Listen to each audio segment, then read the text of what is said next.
nouveau gouvernement du président zimbabwéen a prêté serment à Harare ce lundi. Mnangagwa a notamment nommé l'économiste Mutuli Ncube, ministre des Finances, pour relancer l'économie malmenée du pays.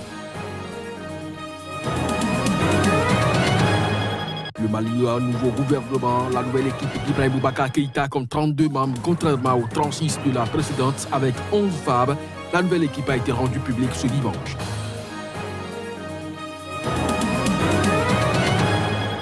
Au Bénin, inquiète de la situation socio-politique et économique du pays, la jeunesse compte apporter son grain de sel au débat public à travers un creuset dénommé l'initiative de Niki.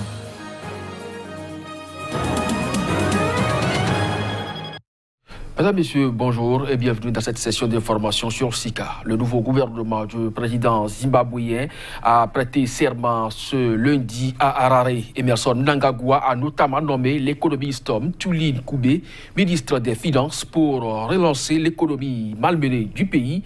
Les détails à travers ce reportage.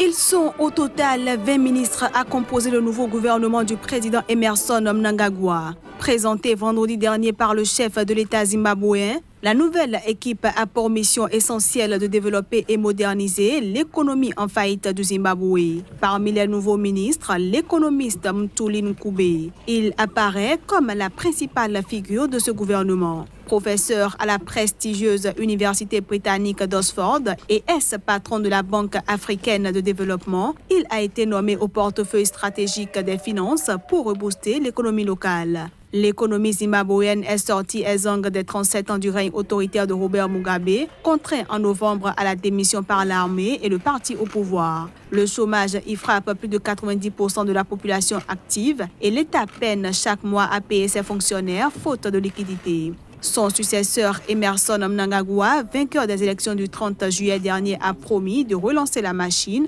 en faisant revenir les investisseurs internationaux et en luttant contre la corruption. Il a par ailleurs procédé à des changements au ministère clé de la Défense et des Affaires intérieures, mais confirmé 2 généraux à la retraite au portefeuille des Affaires étrangères et aux Affaires foncières.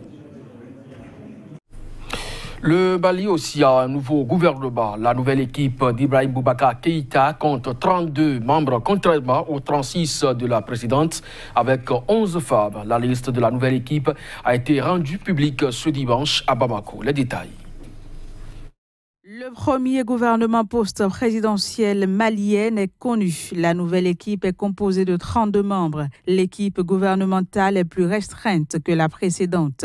12 ministres ont quitté leur poste. La grosse surprise de ce nouveau gouvernement est le départ du ministre des Affaires étrangères, Tiemane Hubert Koulibaly, un proche allié du président Ibrahim Boubacar Keïta, a été remplacé par l'actuel conseiller diplomatique de la présidence malienne, Kamisa Kamara, bien connu dans les milieux des ONG. Un autre nouveau visage est celui de Lassine Bouharé, proche allié du Premier ministre malien. Il est maintenant le ministre de la Cohésion nationale, de la paix et de la réconciliation. Le ministère des réformes administratives a été renforcé. Désormais sous la tutelle de Safia Boli, il sera également chargé de la lutte contre la corruption. En outre, les ministres de la communication, de l'administration territoriale, de la sécurité et de la culture ont conservé leurs fonctions. Quant à l'ancien ministre de la Défense, Tiena Koulibaly, il passe au ministère de la Justice, tandis que l'ancien ministre du Pétrole, Thiemoko Sangaré, le remplace à son ancien poste. En formant leur nouvelle équipe, le président malien et le premier ministre ont choisi des membres de la majorité présidentielle, de la société civile et au moins une personnalité proche des groupes armés.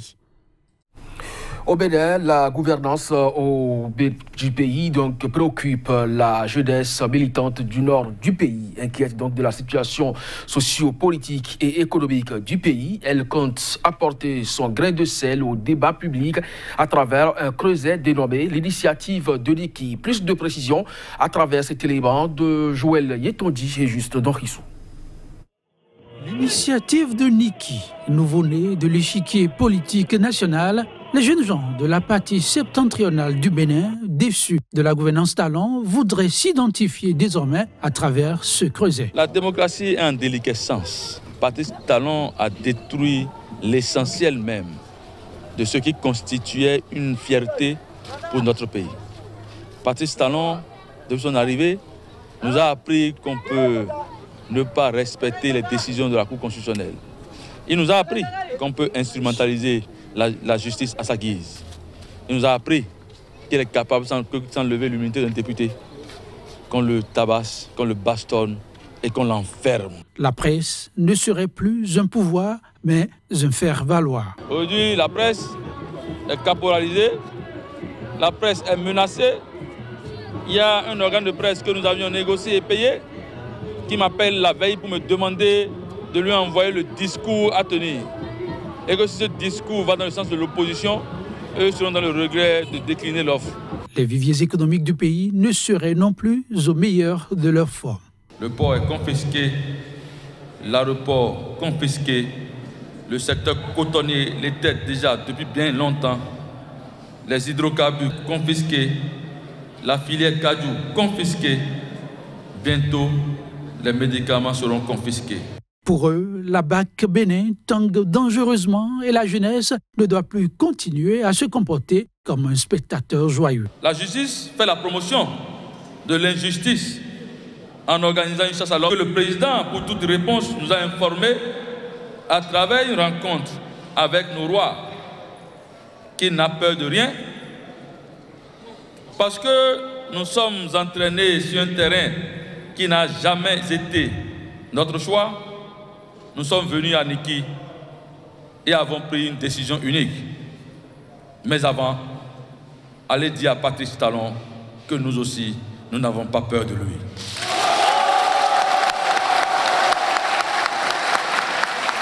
Avec ce pouvoir, on ne peut plus attendre. Mes chers frères, on ne peut plus et on ne doit plus attendre. Désormais, place à l'action. La réflexion a assez duré. Tels des missionnaires, ces jeunes venus des 33 communes du Nord Bénin entendent investir dans les tout prochains jours les hameaux, villages et quartiers de ville pour donner amplement sens à leur nouvelle lutte.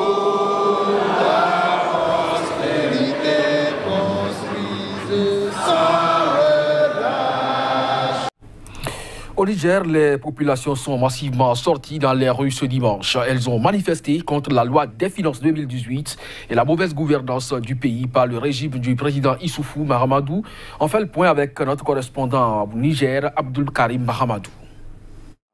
Du pays comme à Niamey, ce sont plusieurs milliers de personnes qui ont battu le macadam pour une nouvelle fois dire non à la loi des finances 2018 et la mauvaise gouvernance du pays par le régime de Niamey. Une gouvernance caractérisée selon les organisateurs de cette 19e journée d'action citoyenne par la corruption, le détournement des deniers publics, l'enrichissement illicite, la violation répétée de la Constitution et des droits de l'homme. Ce pourquoi les citoyens sont sortis nombreux à la grande satisfaction des organisateurs. Bon, ce qu'il faut retenir, c'est qu'un peu partout dans le pays, les gens sont en train de se mobiliser, de prendre conscience. Donc cette journée d'action citoyenne, elle se déroule sur l'ensemble du territoire national. Et même dans les endroits où on attend le moins, comme par exemple à Difa, malgré l'état d'urgence, les citoyens se sont organisés pour braver tout ça. Donc vraiment, c'est une grande manif qui se tient partout et nous sommes vraiment très fiers de ça et ça va continuer. Côte à côte, à l'occasion de cette manifestation, acteurs de la société civile et de l'opposition politique, ils se sont mis ensemble, disent-ils, car le pays est malade et qu'il a besoin d'une union des démocrates et patriotes pour être sauvé de la dérive autoritaire du régime en place. Nous sommes là pour parler de la gouvernance, de la démocratie et des libertés de notre pays. Donc c'est pour cela que nous sommes présents et comme nous l'avons dit, nous serons de toutes les batailles dans ce pays. Le pays se porte mal. Il y a la nécessité d'un réveil citoyen massif pour que nous puissions imposer un rapport de force démocratique à ce gouvernement. C'est ce que nous sommes en train de faire et ce que nous allons amplifier dans les prochaines manifestations. La marche et le meeting se sont déroulés dans le calme et les manifestants se sont dispersés avec l'engagement de poursuivre la lutte pour, je cite, ramener le gouvernement sur le droit chemin. En Tanzanie, le président John Magufuli a appelé les femmes à abandonner les moyens de contraception. Le chef de l'État, qui estime qu'il est important de se reproduire, fait cette recommandation alors que les estimations des Nations Unies font craindre une bombe démographique d'ici 2050 si la croissance économique et la création d'emplois ne suivent pas le rythme de la croissance démographique. Vous avez du bétail, vous êtes de grands fermiers, vous pouvez nourrir vos enfants, pourquoi alors recourir au contrôle des naissances? Il s'agit là des mots de John Magufuli lors d'un discours prononcé dimanche. Des propos du chef de l'État rapportés ce lundi par la majeure partie de la presse tanzanienne. À travers cette déclaration, le président tanzanien, connu pour cette prise de position controversée, a appelé les femmes à abandonner les moyens de contraception, estimant qu'il est important de se reproduire. Le président John Magufuli dit avoir vu les effets néfastes du contrôle des naissances lors de ses voyages en Europe et ailleurs dans le monde, expliquant que certains pays font face à un déclin démographique et à un manque de main-d'œuvre. La Tanzanie, faut-il le rappeler, compte actuellement quelques 60 millions d'habitants. Selon les estimations de l'Organisation des Nations Unies, la population africaine devrait doubler d'ici 2050 pour atteindre 2,5 milliards de personnes. Une estimation qui fait craindre une bombe démographique si la croissance économique et les créations d'emplois ne suivent pas le même rythme de l'accroissement de la population. Au Comores, la justice a lancé un mandat d'arrêt international contre l'ex-vice-président Jafar Saïd Ahmed Hassan. Ce dernier, qui avait quitté les Comores jeudi par un voyage à l'étranger sans être inquiété, a été formellement inculpé vendredi dernier par la justice pour des faits d'attentat et de complot contre l'autorité de l'État. Un juge d'instruction de la Cour de sûreté de l'État a formellement inculpé vendredi Jafar Saïd Ahmed Hassan pour des faits d'attentat et de complot contre l'autorité de l'État et délivré un mandat d'arrêt contre lui. Cette décision de justice est intervenue alors que l'ancien vice-président avait quitté les Comores jeudi pour un voyage à l'étranger sans être inquiété. Visiblement pas informé de ce voyage, la police a interpellé son épouse et l'a placée en garde à vue pendant près de 24 heures avant de la relâcher selon l'entourage de l'ancien vice-président. Le ministère des Affaires étrangères de l'archipel a pour sa part informé ses missions diplomatiques et consulaires que les passeports diplomatiques délivrés en faveur de Jafar Ahmed Saïd Hassan en qualité de vice-président ont été annulés.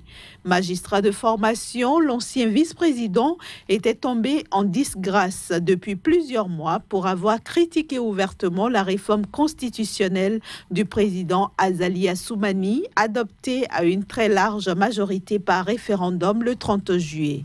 Jafar Ahmed Saïd Hassan avait jugé cette réforme illégale et anticonstitutionnelle et dénoncé avec toute l'opposition une dérive dangereuse du chef de l'État. Le régime en place au Cambodge joue l'apaisement. Dans ce cadre, le chef de l'opposition cambodgienne, Ken Sokha, est libéré sous caution de prison où il était retenu depuis début septembre 2017. Ken Sokha est en prison depuis septembre 2017.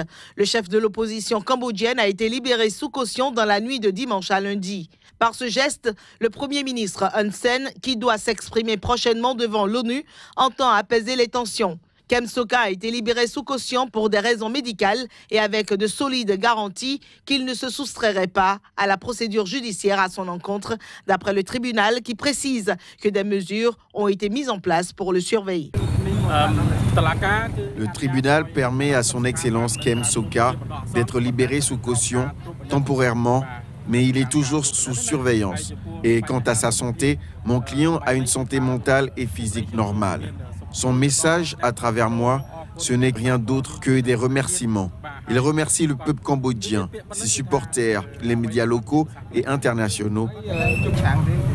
Comme Ken Sokha est libéré et qu'il est le chef du parti, nous espérons que le CNRP pourra à nouveau travailler et se réorganiser comme avant.